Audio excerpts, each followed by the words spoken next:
Hello students, আমি Bablu. Welcome to my YouTube channel WB study point. আজ আমরা আলোচনা করব তোমাদের ক্লাস 6 বা ষষ্ঠ শ্রেণীর ইংলিশ বিষয়, যেটি সম্পূর্ণ নতুন মডেল অ্যাক্টিভিটি টাস্কটি প্রকাশিত হয়েছে মধ্যশিক্ষা পর্ষদের তরফ থেকে।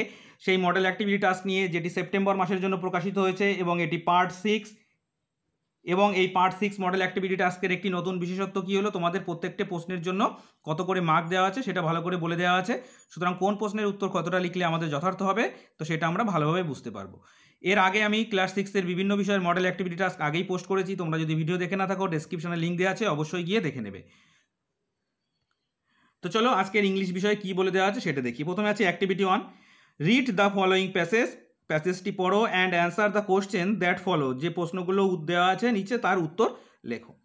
দেখো, 1001 Nights is a collection of the Middle Eastern folk tales complained in Arabic during the Islamic Golden Age. 1000 মানে 1000 এবং এক রাত্রি, is collection of middle eastern, যেটা কি মধ্য পূর্বের ফোক টেলস, যেটি কি লোকসঙ্গীত বা লোকগীতি নয়, লোককাহিনী বা লোকের মুখে যে সেই গল্প, সেটি কমপ্লেইন্ড ইন অ্যারাবিক, যেটি অ্যারাবিকে লেখা ছিল, during the Islamic golden age, যেটি ইসলামের একটি স্বর্ণযুগের ঘটনা। ইট ইজ অফেন নোন, এটি পরিচিত ছিল ইন ইংরেজিতে অ্যাজ দ্য অ্যারাবিয়ান নাইটস, যেটি আরব্য রজনী নামে পরিচিত ছিল। The work was collected over many countries by various authors, বলছে এই ওয়ার্কটা কালেকশন ছিল মানে অনেক জায়গার অথররা, মানে যারা লিখেছিলেন, লেখক, ট্রান্সলেটর মানে যারা অনুবাদক, অ্যান্ড স্কলার্স মানে মহান ব্যক্তিরা, অ্যাক্রস ওয়েস্ট মানে পশ্চিম, সেন্ট্রাল মধ্য, অ্যান্ড সাউথ এশিয়া এবং দক্ষিণ এশিয়া, অ্যান্ড নর্থ আমেরিকা এবং উত্তর আমেরিকার থেকে। The bulk of text is in prose, তার কি বেশিরভাগটাই ছিল কি গল্প। অলদো যাই হোক, যদিও, ভার্স ইজ অকেশনালি, যেটি অকেশনালি ইউজড ফর সং, সাধারণত কি গানের জন্য, অ্যান্ড রিডল মানে ধাঁধা, এবং and to express serious emotion, যেটি ছিল সিরিয়াস মানে মারাত্মক রকমের ইমোশন প্রকাশ করতো। Some of the stories commonly associate with, বলছে এর সঙ্গে সহযোগী হিসাবে কি কিছু গল্প ছিল যেগুলো দ্য অ্যারাবিয়ান নাইটসের মধ্যে ছিল। In particular Aladdin's wonderful lamp, আলাদিনের চমৎকারী প্রদীপ, Ali Baba and the 40 thieves, Ali Baba এবং 40 চোর, and 7 voyages of Sindbad the sailor, were not part of the Arabian Nights in its original Arabic version. বলছে অ্যারাবিয়ান নাইটস বা আরব্য রজনীর যে অরিজিনাল অ্যারাবিক ভার্সান বা আরবীয় ভার্সান যেটা ছিল, তার মধ্যে এগুলো কিন্তু ছিল না। দিস স্টোরিজ ওয়ার অ্যাডেড, বলছে এই গল্পগুলো যোগ করা হয়েছিল টু দ্য কালেকশন হিসাবে by Antoine Galland and other European translator. বলছে ইউরোপের বিভিন্ন ট্রান্সলেটর, তার মধ্যে একজন ছিলেন কি অ্যান্টনি গার্ল্যান্ড, তাদের দ্বারাই কি এগুলো এর ভিতরে যোগ করা হয়েছিল। তাহলে প্যাসেজটি আমরা ভালো করে বুঝে নিলাম ওয়ার্ড বাই ওয়ার্ড। এবার আমরা যে প্রশ্নগুলো দেওয়া আছে তার উত্তরগুলো করব। তো চলো, এ বলেছে complete the following sentences with information from the text. এই সেন্টেন্সগুলো আমাদের দেখো হাফ করে দেওয়া আছে, এগুলোকে আমাদের ইনফরমেশন নিতে হবে, মানে তথ্য নিতে হবে টেক্সট থেকে, সেই তথ্য নিয়ে আমাদেরকে এগুলো পূর্ণ করতে হবে। তো একে আছে দেখো, the Arabian Nights is a collection of, তাহলে Arabian Nights is a collection of কী হবে, the Middle Eastern folk tales. আমরা পড়লাম কি,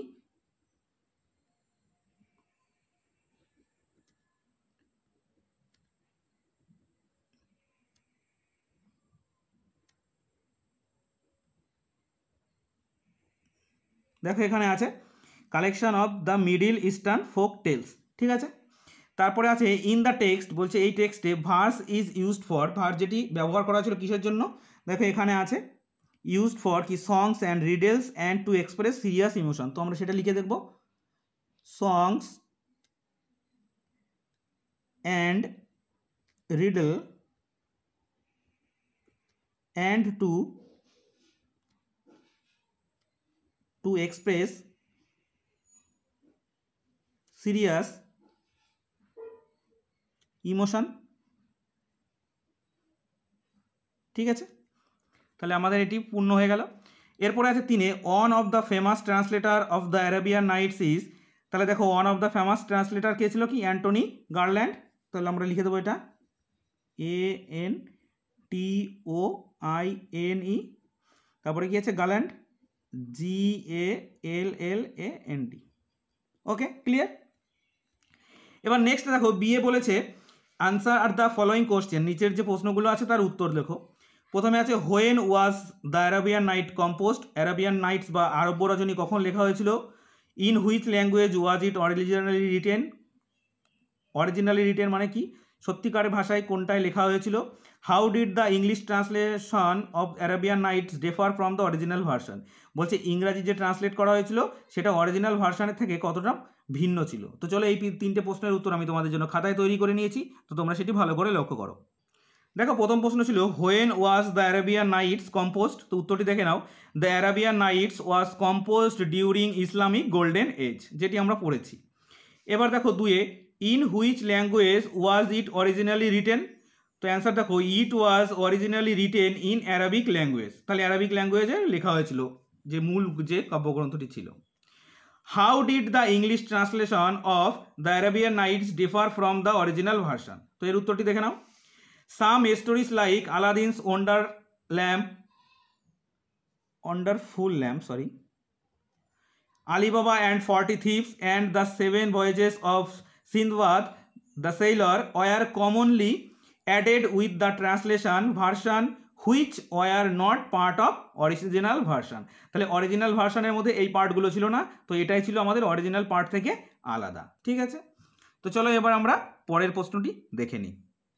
দেখো অ্যাক্টিভিটি 2তে বলা হয়েছে identify the assertive, imperative, optative, exclamatory and interrogative sentence, 1 × 5 একটার জন্য 1 নম্বর করে।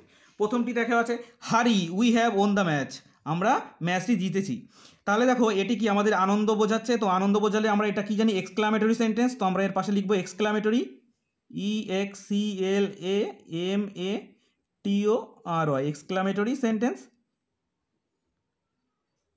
ওকে, তারপরে আছে দেখো হোয়াট ইজ ইউর নেম, এটা একটা প্রশ্ন করা হচ্ছে, তো এটা কি হচ্ছে আমাদের ইন্ট্রোগেটিভ সেন্টেন্স,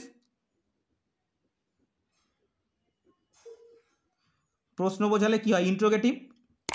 এরপরে আছে Neeraj Chopra won gold medal in Tokyo Olympics, Neeraj Chopra Tokyo অলিম্পিকে গোল্ড মেডেল জিতেছে, তো এটি একদম সাধারণ বাক্য, তো এটা আমাদের হয়ে যাবে অ্যাসার্টিভ সেন্টেন্স, অ্যাসার্টিভ সেন্টেন্স। এরপরে আছে ওপেন দ্য ডোর, বলছে দরজাটা খোলো, তাহলে কি করা হচ্ছে, এটা আদেশ করা হচ্ছে, আদেশ অনুরোধ বোঝালে কি হয়, আমরা সবাই জানি আদেশ অনুরোধ বোঝালে সেটি হয় ইম্পারেটিভ সেন্টেন্স, তো আমরা সেটি লিখে নেব কি ইম্পারেটিভ,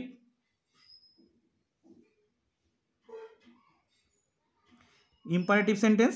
এবার আছে মে গড ব্লেস ইউ, ভগবান তোমার মঙ্গল করুক, এমন যখন বোঝায় কোনো কিছু বোঝাচ্ছে তখন সেটা কি হয়ে যায় অপটেটিভ সেন্টেন্স,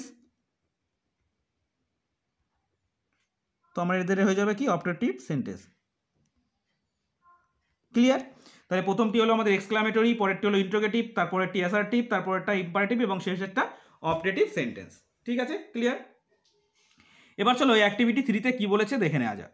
বলেছে add prefix to the word given below and make opposite, বলছে প্রেফিক্স মানে উপসর্গ যোগ করতে বলেছে এবং সেগুলো দিয়ে আমাদের কি ওয়ার্ড তৈরি করতে বলেছে, তো আমরা দেখি সেগুলো করব। প্রথমে আছে রেসপেক্ট, তারপর আছে কমফোর্টেবল, তারপর আছে ফরচুন, তারপর আছে ম্যাচিওর, তারপর আছে লিটারেট, তো এগুলো দিয়ে আমাদের প্রেফিক্স যোগ করতে হবে, তো চলো আমরা সেটি যোগ করে দেখি।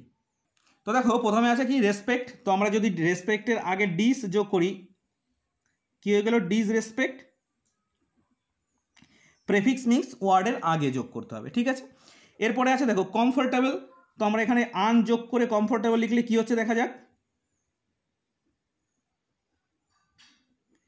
দেখো আনকমফোর্টেবল হয়ে গেল।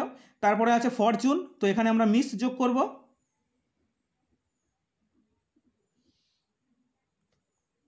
তো হয়ে গেল কি আমাদের মিস ফরচুন। এরপরে আছে দেখো ম্যাচিওর, ম্যাচিওরে আমরা কি যোগ করব ইম যোগ করব, IMMATUR, ইম্যাচিওর। তারপরে আছে লিটারেট, তো আমরা কি করব লিটারেট, ইলিটারেট, ILLITERATE,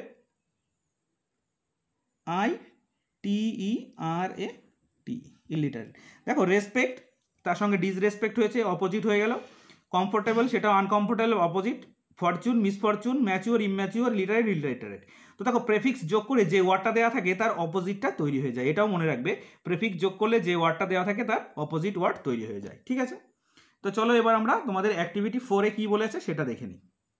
দেখো অ্যাক্টিভিটি 4-এ বলা হচ্ছে develop the following outline into a story, বলছে এই যে ফলোয়িং যে নিচের যে লাইনগুলো আছে এইগুলো দিয়ে একটি গল্প তৈরি করো। Add a suitable title and a moral to your story, একটি সুন্দর গল্পের যে একটি নামকরণ করো এবং একটি নীতিকথা লেখো।